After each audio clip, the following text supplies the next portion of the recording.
Hello guys, ഞാൻ വീട്ടിലാണ് കേട്ടോ. അത് കാരണം ഇഷ്ടമുള്ള സമയത്ത് ഇഷ്ടമുള്ള പോലെ കുക്ക് ചെയ്ത് കഴിക്കാമല്ലോ. ഇത് അമരപ്പയർ, എനിക്ക് ഭയങ്കര ഇഷ്ടമാണ് കേട്ടോ അമരപ്പയർ. ഓൾറെഡി മീൻ വറുത്തത് ഞാൻ സെറ്റ് ചെയ്തിട്ടുണ്ടായിരുന്നു. സാമ്പാർ അമ്മ കാലത്ത് വെച്ചിട്ടുണ്ടായിരുന്നു. അതിൻ്റെ കൂടെ കാലത്ത് ഉണ്ണികൾക്ക് വേണ്ടിയിട്ട് പപ്പടമൊക്കെ വറുത്ത് വെച്ചിട്ടുണ്ടായിരുന്നു കേട്ടോ. എന്നാൽ ഇത് ഇരുന്ന് കഴിഞ്ഞ് കഴിഞ്ഞാൽ നാശമായി പോകും. ഒന്നാമത് ചൂടുകാലമാണ്. തന്നെയല്ല, മാർക്കറ്റിൽ നിന്ന് ശനിയാഴ്ചയാണ് വാങ്ങിച്ചത്. ശനിയാഴ്ച എന്ന് പറഞ്ഞാൽ ആ വീക്കിൻ്റെ ഒരു ലാസ്റ്റ് ടൈം ആകുമ്പോൾ അവർ ഇരുന്ന് കുറച്ച് ദിവസം ആയതൊക്കെ ഇങ്ങനെ സെയിൽ ചെയ്യണതാണ്, റേറ്റ് കുറച്ച് വിൽക്കണതാണ് കേട്ടോ. അപ്പോൾ അതെനിക്ക് ഭയങ്കര ഇഷ്ടമായി, കാരണം ഞാൻ വാങ്ങിച്ചു. ഇത് വലുതാക്കി കട്ട് ചെയ്ത്, ആദ്യം ഞാൻ വിചാരിച്ച് ചെറുതാക്കി കട്ട് ചെയ്യാമെന്ന്. പക്ഷേ സമയം ഒരുപാട് എടുക്കുന്ന കാരണം ഞാൻ വലുതാക്കിയാണ് കട്ട് ചെയ്തത്. പിന്നെ ചോറിനാനുള്ളൊരു ടൈം ആയിട്ടുണ്ടായിരുന്നു.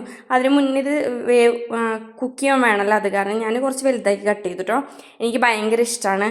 എത്ര പേർക്ക് ഇത് ഇഷ്ടമുണ്ടെന്ന് എനിക്കറിയില്ല. ഹോസ്റ്റലിൽ ഞാൻ വാങ്ങി കുക്ക് ചെയ്യണമെന്ന് വിചാരിച്ചിട്ടുണ്ട്. അവിടെ കിട്ടും, അവിടെ കണ്ടിട്ടുമുണ്ട് ഞാൻ. പക്ഷേ ഇതുവരെ ഹോസ്റ്റലിൽ ഞാൻ ട്രൈ ചെയ്തിട്ടില്ല.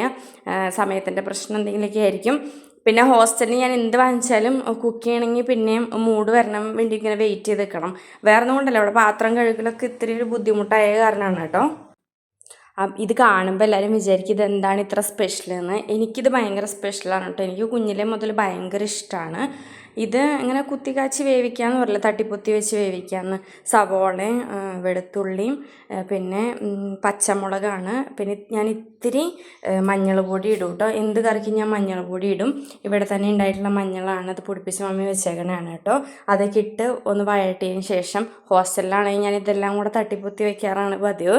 ഇവിടെയാണെങ്കിൽ ഗ്യാസ് ഉണ്ട്, കുറച്ചും കൂടി ഒന്ന് സ്പീഡിലാവുകയും ചെയ്യും. അത് കാരണം ഒന്ന് വഴട്ടിയിട്ട് അതിലേക്ക് ഇത് വെച്ച് ഒന്ന് കവർ ചെയ്ത് അങ്ങനെ മൂടി വെച്ച് വേവിക്കാനായിട്ട് ചെയ്യുക. പെട്ടെന്ന് ആ ഒരു ഇതൊക്കെ ഇങ്ങനെ വെച്ച് കഴിഞ്ഞ് കഴിഞ്ഞാൽ ഒരു 10 മിനിറ്റിനുള്ളിൽ ഇത് വെന്ത് കിട്ടും കേട്ടോ.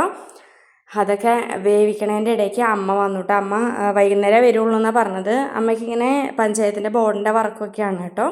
അമ്മയും കൂടെ വന്നപ്പോഴേനും ഇത് സെറ്റായി. ഞാൻ വേഗം വിശക്കണ കാരണം ചോറ് എടുത്തുകൊണ്ട് കേട്ടോ. അപ്പോൾ ഇന്നത്തെ വിശേഷം ഇത്രയേ ഉള്ളൂ guys. Thank you so much.